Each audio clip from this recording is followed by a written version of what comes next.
The Wild Duck is one of Norwegian playwright Henrik Ibsen's best-known works. It's a realist play about the clash of idealism and the human need to create empowering fictions that make life livable.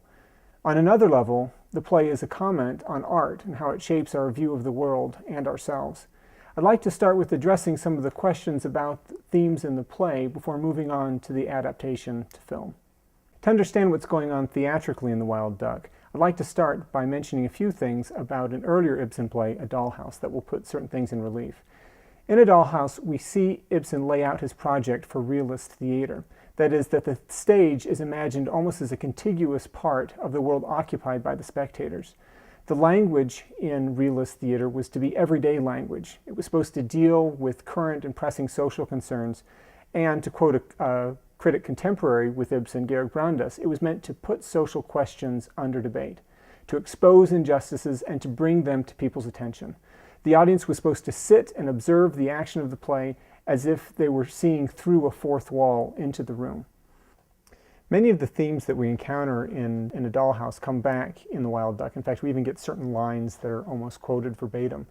But whereas in A Dollhouse, it's all about tearing down the facade and exposing the structure, with The Wild Duck, Ibsen takes a slightly different tack. Instead of the facade being something that is bad and to be gotten rid of, he wants to revisit this idea as containing something of some kind of worth that he's interested in exploring. In A Wild Duck, you have the character of Hjalmar Ekdal, who is a rather pathetic character, really. And he is in a marriage and in a situation that he doesn't maybe fully understand, that he's created a certain fiction to make his life happy. And what the play wants us to ask ourselves by the end of the play is it better that he knows the truth about all things, or is it actually destructive for both him and his family?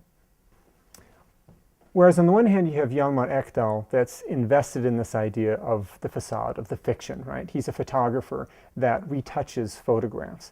You have Gregor Verla, an old friend of his, who comes down and comes back into the situation, and he takes it upon himself to expose all of the fictions in Hjalmar's life. And he thinks that in doing so, he's going to help Hjalmar rise to a new level. What he's going to find, though, is that things don't work out quite like he thinks they will. With Gregors, he describes himself as the 13th man at the table. The 13th man at the table, of course, has reference to the Last Supper, and that there were 13 at the table. And the question is always, who's the 13th man? Is it Christ, the Savior, or is it Judas, the traitor? And you're left to decide which Gregors really is in this film. The other characters that surround these two help the drama to play out. You have Gina, who is Hjalmar's wife, and she comes off as a relatively simple character. She is not especially linguistically adept. She says the wrong words. She seems to be exactly what she is. Then you also have the daughter Hedvig. Now Hedvig is one of the central figures in the play because she is, in a lot of respects, the wild duck. And there's a good explanation of how we're supposed to understand this notion of what a wild duck is and what we're supposed to associate with that. But the important thing to remember about Hedvig is that she has a very difficult time distinguishing metaphor from reality.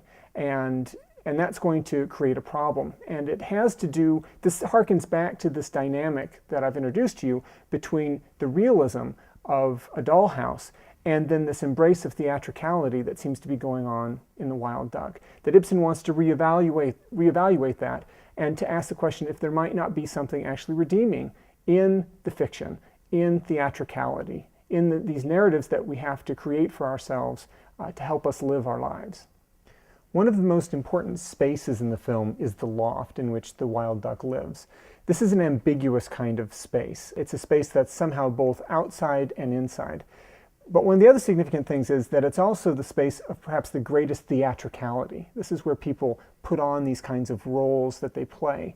And this is the space where we can look to see what Ibsen is trying to say about theater. You can think of it almost as a stage on a stage. And some of the most significant action of the play takes place in that space. The way that this is traditionally staged is that this loft is placed at the focal point for the audience, the part of the stage that draws your eye to it.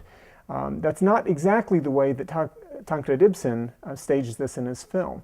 But this is in part because of the way that film works. That film tends to flatten the image, and so your attention isn't drawn to it in quite the same way. But the important point is that this thing that's at the center of the play, and certainly it's in the center of the room where most of the action takes place, is a point of unknowability.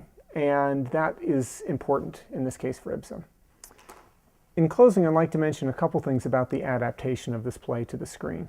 The film itself is not a particularly innovative adaptation of Ibsen. It's fairly conservative. The only major change that Tancred Ibsen introduces to the play is that he changes the chronology of things slightly at the beginning. Instead of starting at the dinner party, which is where the play starts, he actually starts it in the Ekdal home, helping to draw our attention to the Ekdals as the true center of this story.